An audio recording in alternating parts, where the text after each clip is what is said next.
함께 기도하겠습니다. 사랑해 주님 감사합니다. 은혜와 진리 되신 주께서 오늘도 우리의 삶에 함께 하시니 감사합니다. 믿음으로 이하로 살아갈 때 오늘도 승리하게 도와주시고 말씀으로 지혜를 얻어 세상의 어떠한 유혹과 또 시험 앞에서도 탁월하게 승리하는 우리 모두 되도록 인도하여 주옵소서. 예수님의 이름으로 기도드립니다. 아멘. 우리 찬송가 545장 찬양하시겠습니다.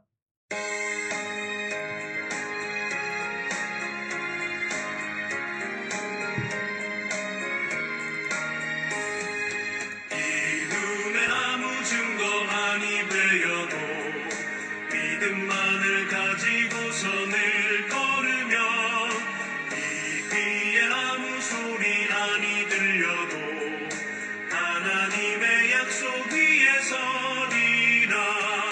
걸어가세 믿음 위에 서서 나가세 나가세 의심 버리고 걸어가세 믿음 위에 서서 눈과 귀에 아무 증거 없어도 이 눈이 보기에는 어떠하든지 이미 얻은 증거대로를 믿으며 이 맘에 의심 없이 살아갈 때에 우리 소원 주 안에서 이루리.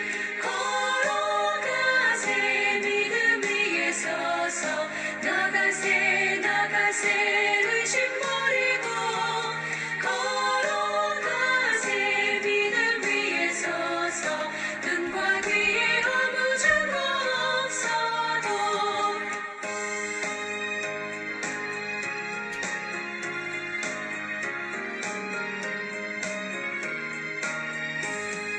주님의 거룩함을 두고 맹세한 주 하나님 아버지는 참 이쁘다. 그 귀한 모든 약속 믿는 자에게 능치 못할 무슨 일이 있을까.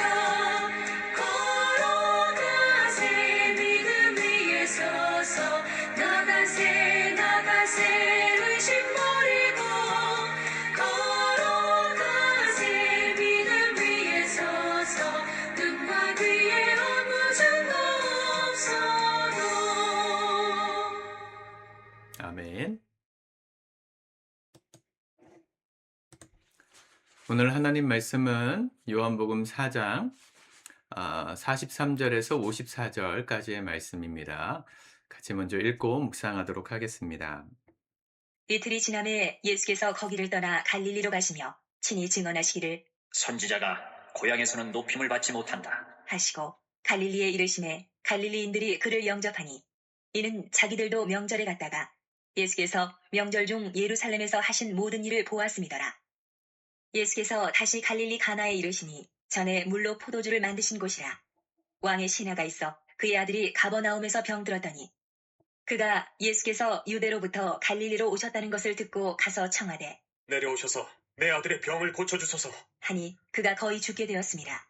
예수께서 이르시되 너희는 표적과 기사를 보지 못하면 도무지 믿지 아니하리라. 신하가 이르되 주여, 내 아이가 죽기 전에 내려오소서. 예수께서 이르시되 가라, 네 아들이 살아있다. 하시니 그 사람이 예수께서 하신 말씀을 믿고 가더니 내려가는 길에서 그 종들이 오다가 만나서 아이가 살아있다 하거늘 그 낫기 시작한 때를 물은즉 어제 7시에 열기가 떨어졌나이다. 하는지라. 그의 아버지가 예수께서 네 아들이 살아있다. 말씀하신 그때인 줄 알고 자기와 그 온 집안이 다 믿으니라. 이것은 예수께서 유대에서 갈릴리로 오신 후에 행하신 두 번째 표적이니라. 4장. 아멘. 오늘 그 43절부터 보면 예수님께서 사마리아에 계시다가 이 갈릴리 원래 가려고 하셨던 북쪽 지역으로 올라가신 겁니다. 고향 지역이시죠. 근데 가시면서 하신 말씀 44절 선지자가 고향에서는 높임을 받지 못한다 하시고 이 마태복음과 누가복음에 비슷한 장면이 나오는데 이때 예수님께서 고향에 가셨을 때 마을 사람들로부터 쫓겨나시는 장면이 나옵니다. 특별히 누가복음에 보면 예수님을 절벽에서 밀어뜨리려고 하는 그런 해프닝도 있기도 했었습니다. 참 아이러니죠. 원래는 사마리아 지역을 지나가셔서 오셔야 되는데 거기를 들려서 거기서 많은 영혼들을 건지셨고요. 오히려 예수님을 배척해야 되는 사마리아 사람들은 예수님을 영접했고, 예수님을 영접해야 되는 갈릴리 사람들은 예수님을 배척했다는 것이죠.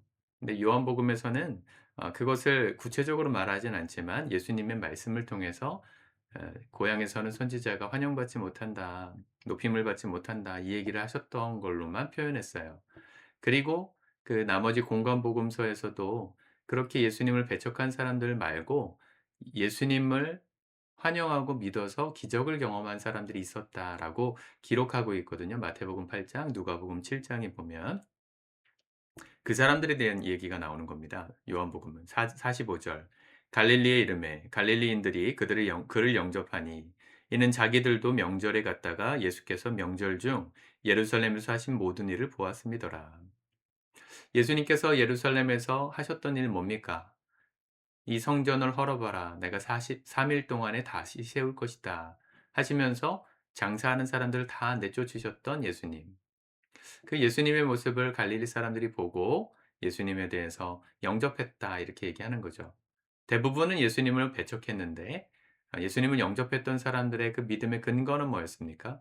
보고 믿은 거예요. 예수님의 행하심을 보고 경험하고. 그래서 신앙생활에는 두 가지의 신앙생활의 그 큰 틀이 있습니다. 예수님 믿게 되는 믿음의 틀 두 가지. 첫 번째는 복음주의가 있어요. 복음주의. 말씀 자체를 믿는 거예요. 성경의 말씀을 있는 그대로 받아들일 때 예수님을 믿고 구원받는 경험의 역사가 일어나죠. 두 번째는 체험주의입니다. 복음주의는 말씀 중심인데 말씀만 가지고 이론적으로만 예수님을 믿게 되면 마음이 냉랭해져요. 건조해진다 그럴까요? 그래서 그 건조한 상징이 언제였냐면 중세시대 때죠. 교회가 세상을 지배했을 때 그때 수많은 신학 이론들이 나왔습니다. 대단히 도움이 되는 것이고 그것 자체로도 완벽한 구원을 설명할 수 있는데 완벽할 수는 없지만 물론 대부분은 설명이 가능한 이론이 정립됐던 시기인데 오히려 그때 성도들의 마음은 예 냉랭했어요. 왜냐하면 체험 중심 이 복음주의 이외에 신비주의, 체험주의가 사라진 기독교가 되어 버렸기 때문입니다. 태어날 때부터 그냥 모태신앙인으로 태어나 가지고 죽을 때까지 그냥 교회의 이 지배력 안에서 살다 보니까 그냥 이론만 남은 죽은 신앙. 그게 중세 시대의 특징이잖아요. 두 가지가 다 필요합니다. 근데 여기서는 지금 어떤 믿음이었어요? 보고 믿은 거. 체험주의죠. 여러분들에게는 이런 체험이 많으시길 축복합니다. 예수님 믿으면 간증이 풍성해야 돼요. 체험이 있어야 돼요. 기도했더니 병이 나았다. 기도했더니 내 재정적인 문제가 해결되었다. 딱 요만큼 모자랐는데 하나님이 기가 막히게 채우셨다. 이런 간증이 있을 때 살아계신 하나님의 역사가 내 삶에 실제 역사하는 역사로 믿어집니다. 이런 체험이 반드시 필요한데 반대로 오늘 말씀에서 예수님 경계하고 있는 믿음이 이 체험만을 바라보고 있는 신앙을 예수님이 경계하셔요. 46절에 갈릴리 가나에 이르시니 전에 물로 포도주를 만드신 곳이라 왕의 신하가 있어 그의 아들이 가버나움에서 병들었더니 가버나움 이 갈릴리 가나에서 가깝습니다. 가버나움에 있는 왕의 신하 이 왕의 신하라 하는 말은 어 왕의 신하의 아들이죠. 그러니까 왕의 신하의 아들이니까 로마의 앞잡이인 거예요. 한마디로 이방인이었다는 거죠.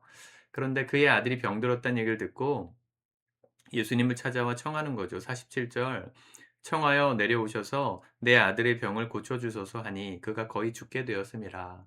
이 사람들은 뭐를 기대하는 거예요? 예수님의 능력, 어떤 체험, 신비주의를 구하고 있는 믿음이죠. 예수님 뭐라 하십니까? 48절. 예수께서 이르시되 너희는 표적과 기사를 보지 못하면 도무지 믿지 아니하리라. 이것도 신비주의와 체험주의가 필요하지만 그걸 경계하시는 말씀이죠. 근데 이 왕의 신하가 신비주의 체험을 뛰어넘어가요. 뛰어넘어가요.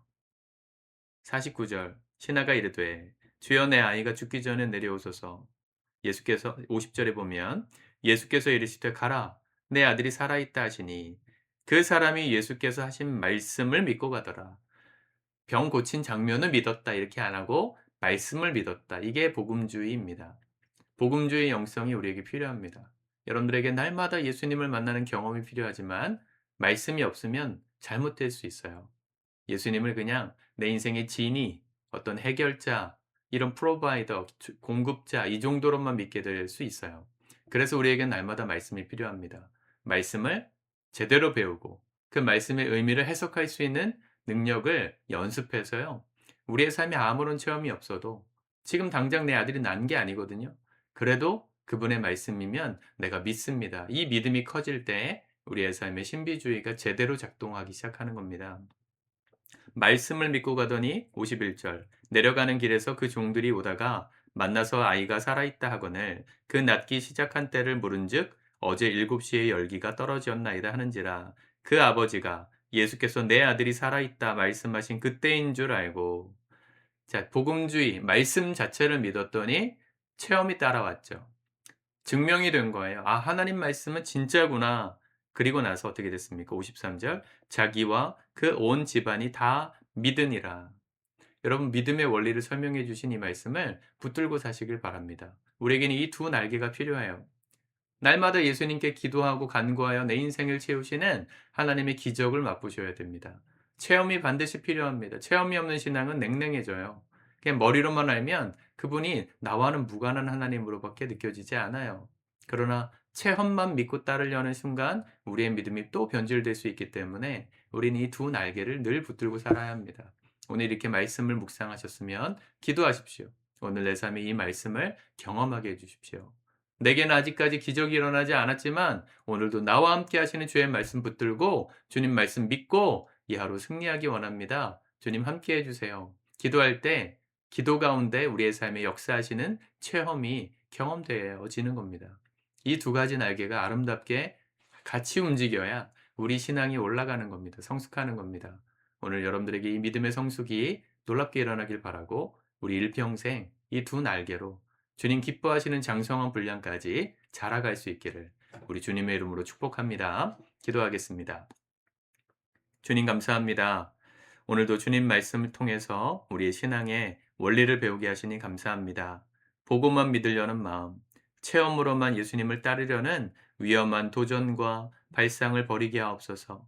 또 말씀만 생각하고 이론만 정립하려는 우리 안에 체험 없는 신앙을 경계하여 주옵소서. 경계할 수 있도록 도와주옵소서. 두 날개로 날마다 말씀 붙들고 기도하여 주의 말씀하심을 체험하는 주께서 우리와 함께 하심을 경험하는 믿음의 인생, 복된 인생, 우리 모두가 살아갈 수 있도록 이 하루도, 이번 한 주도 축복하여 주시옵소서. 감사합니다. 예수님의 이름으로 기도합니다.